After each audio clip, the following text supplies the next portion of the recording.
Hey everybody. तो friends, उम्मीद है कि आप सब ठीक होंगे। तो फ्रेंड्स, मैं आपको बता दूं कि पिछले चैप्टर में हमने देखा था कि सिंडर ने एक बार्ब बनाया था और उसने उस बार्ब की मदद से अंडर सी में से एक फ़िश निकाली थी और सब लोग ये फ़िश देखकर बहुत हैरान हुए थे। और मताचिया ने वो फ़िश देखने के बाद मताचिया सिंडर से पूछी है कि ये तुमने कैसे किया। तो ये सुनने के बाद हम देखते हैं सिंडर कहता है कि ये बहुत आसान है, क्या तुमने फ़िशिंग के बारे में नहीं सुना। तो फ़िशिंग लफ्ज़ सुनकर हम देखते हैं कि मताचिया सिंडर की तरफ देखती है और कहती है ये फ़िशिंग क्या होता है। तो ये सुनने के बाद सिंडर बताता है कि ये देखो मताचिया, क्या तुमने आज से पहले इस चीज़ को देखा है। मैं तुम्हें बता दूं कि मैंने इस बार को ग्रेट हॉर्न डियर के सींगों से बनाया है। ये बहुत नुकीली और सख्त है जिसकी वजह से शार्क फिश इसे कभी भी ब्रेक नहीं कर सकती। और मताचिया, मैं तुम्हें बता दूं, ये जो शार्क है इसे गोश्त बहुत पसंद है, इसलिए मैंने इसे बार्ब के साथ गोश्त को फिट कर दिया। और जब ये फ़िश बाहर आई और उसने बाइट किया तो वो इस की वजह से फंस गई और जब वक्त आया तो मैंने इसको ऊपर की तरफ खींचा जिससे इस फ़िश को मौका नहीं मिला और ये भी बाहर आ गई। क्या तुम समझ गई। तो ये सुनने के बाद हम देखें मताचिया कहती है हाँ मैं समझ गई। इसके बाद हम देखें मताचिया सोचती है मैंने कभी इसके बारे में क्यों नहीं सोचा। अगर हम इसका इस्तेमाल करें तो कोई नॉर्मल पर्सन भी इसकी मदद से शार्क को इजीली पकड़ सकता है। तो जब सिंडर ने मताचिया को यह बताया था तो हम देखते हैं कि ब्लेज और फ्लेम कहते हैं ये चीटिंग है। हाँ, ये टूल द रिचुअल की इंसल्ट कर रहा है। हम देखते हैं कि उन दोनों की ये बात सुनने के बाद उन दोनों को चिल्लाते हुए देखने के बाद एल्डर कहते हैं कि आप बस करो। उसके बाद हम देखते हैं एल्डर ग्रेट मताचिया से पूछेंगे मताचिया आप क्या कहना चाहती इस बारे में। लेकिन हम देखते हैं कि मताचिया उनकी बात का जवाब नहीं देती बल्कि वो सिंडर से पूछती है सिंडर मुझे एक बात बताओ सिंडर, क्या तुम इस टूल की मदद से शार्क फिश के अलावा भी किसी और फिश को पकड़ सकते हो। तो ये सुनने के बाद सिंडर कहते हैं हाँ मैं पकड़ सकता हूँ, मुझे सिर्फ ये पता होना चाहिए कि वो फ़िश क्या खाती है। तो इसके हिसाब से हुक का साइज़ देकर मैं किसी भी फ़िश को पकड़ सकता हूँ। तो सिंडर की ये बात सुनने के बाद हम देखते हैं कि मताचिया कहती आई सी मैं समझ गई।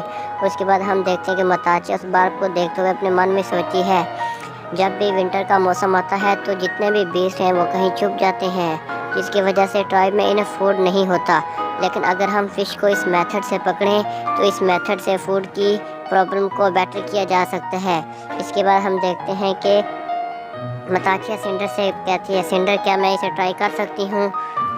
मताचिया की यह बात सुनने के बाद हम देखते हैं सिंडर कहता हाँ क्यों नहीं तुम भी कर सकती हो। तो उसके बाद हम देखते हैं कि मताचिया कहते हैं क्या मुझे सिर्फ इस बार उसके अंदर फेंकना है। तो ये सुनने के बाद सिंडर कहता है हाँ फेंक दो। उसके बाद हम देखते हैं कि मताचिया उस बार को पानी के अंदर फेंक देती है, फिर कहती है मुझे क्यों रिस्पॉन्स क्यों नहीं आ रहा। तो ये सुनने के बाद सिंडर कहता है थोड़ा इंतज़ार करो। तो इतनी देर में हम देखें मताचिया कहती है तुमने ये नहीं कहा था कि फ़िश अपने आप ही ऊपर आ जाएगी। तो ये सुनने के बाद सिंडर गुस्सा करता कहता है इंतज़ार तो करो। तो ये सुनने के बाद मताचिया कहती है हमें और कितना वेट करना पड़ेगा। तो सिंडर कहता है बस थोड़ा सा। यह बात सुनने के बाद हम देखते हैं कि मताचिया अपना मुंह फैला लेती है। उसके बाद हम देखते हैं कि सिंडर हैरान होता है और कहता है कि जल्दी से रस्सी को खींचो, रस्सी में हलचल हो रही है।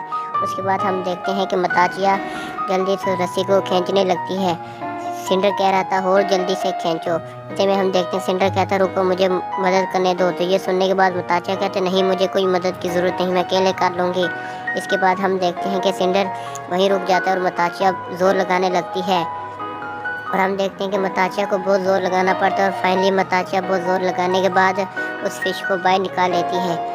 देखने में तो ये फ़िश बहुत बड़ी लग रही होती है और जब हम देखते हैं तो उस फ़िश का सर बहुत बड़ा होता है और मताचिया के खींचने की वजह से वो फ़िश बाहर आती है। और हम देखते हैं चीफ एल्डर बाकी सब लोग इस फ़िश को देखकर बहुत हैरान हो जाते हैं और यहाँ तक कि ग्रेट हुक्का भी बहुत हैरान हो जाता है। और जब हमें उस फ़िश की तरफ दिखाया जाता है तो वो फ़िश वाकई में बहुत बड़ी होती है। उसके बाद हम देखते हैं ग्रेट मताचिया खुश होते हुए कहते हैं कि हाँ हाँ मैंने कर दिया, ये तो शार्क फ़िश का किंग है। तो इतने में हम देखते हैं कि सिंडर उसके पास खड़ा हुआ कहता है कि अमेजिंग, तुमने कमाल कर दिया।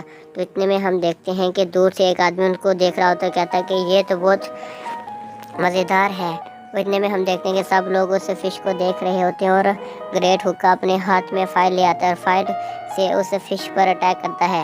लेकिन हम देखते हैं कि